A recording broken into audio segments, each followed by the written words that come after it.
बरौली थाना अंतर्गत बखरौर जद्दी गांव से एक युवती गिरिजा कुमारी उर्फ सुधा कुमारी पिता शिवदयाल राम के गुम हो जाने की सूचना प्राप्त हुई, जिस पर इनके पिता के द्वारा गुमशुदगी का सनहा दर्ज कराने का आवेदन दिया गया। इसी क्रम में दिनांक 25 को करीब 2-3 बजे दोपहर के आसपास में उक्त युवती की लाश उनके घर के पास झाड़ियों से बरामद हुई, जिसकी पहचान इनके परिजनों के द्वारा किया गया। इसके पश्चात स्थानीय चौकीदार के बयान पर हम लोगों ने प्राथमिकी दर्ज की और इस कांड का अनुसंधान प्रारंभ किया गया।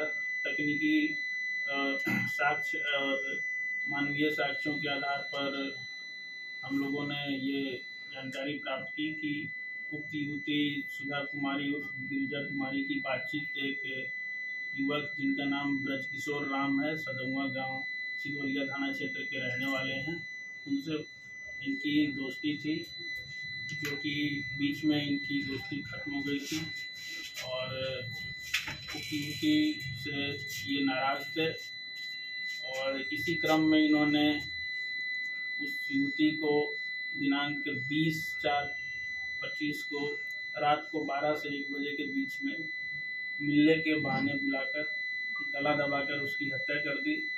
हत्या करने के पश्चात इन्होंने झाड़ियों में उसके शव को फेंक दिया और उसकी पहचान नष्ट करने के लिए उनके चेहरे पर इन्होंने एसिड का छिड़काव किया। उसके साथ ही उस युवती के मोबाइल फ़ोन को इन्होंने 2 टुकड़ों में करके भागने के क्रम में एक तालाब में फेंक दिया। उस मोबाइल को पुलिस के द्वारा बरामद कर लिया गया है। उसमें जो युवती जो 2 सिम इस्तेमाल कर रही थी, दोनों सिम उसमें पाए गए हैं। उक्त युवक ब्रजकिशोर राम को गिरफ्तार कर लिया गया है। इसी कांड में इनके एक फुफेरे भाई हैं जिनका नाम रौनक राम है, जिन्हें इस पूरे घटनाक्रम की जानकारी थी और उक्त तिथि को भी उनके द्वारा आरोपी से बातचीत का पूरा रिकॉर्ड है। इन्होंने साक्ष्य छुपाने में और पुलिस को बरगलाने में इनकी मदद की है। इन दोनों को गिरफ्तार करके न्यायिक हिरासत में भेजा जा रहा है। सर कोई रिलेशन? दूर के रिश्तेदार थे और इन दोनों की करीब 1-1.5 साल पहले बातचीत शुरू हुई थी। बीच में इन लोगों की बातचीत बंद हो गई थी, लेकिन युवक एक तरफा प्यार करते थे इनसे और इस वजह से ये बार बार इनसे बातचीत करने और मिलने की कोशिश करते थे। युवक से पूर्व कोई आपराधिक इतिहास भी है? जी, अभी तक इनका कोई आपराधिक इतिहास प्राप्त नहीं हुआ है।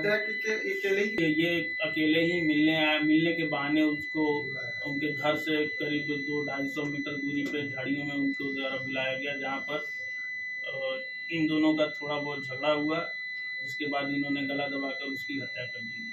इसका जवाब तो उनके परिजन ही दे पाएंगे। युवती 21 तारीख को नहीं, 20 तारीख के रात्रि 12 बजे से 21 तारीख के बीच सुबह पहले से ही लापता थी। मतलब 20 तारीख की रात्रि के बाद उस युवती को उनके परिजनों ने नहीं देखा है।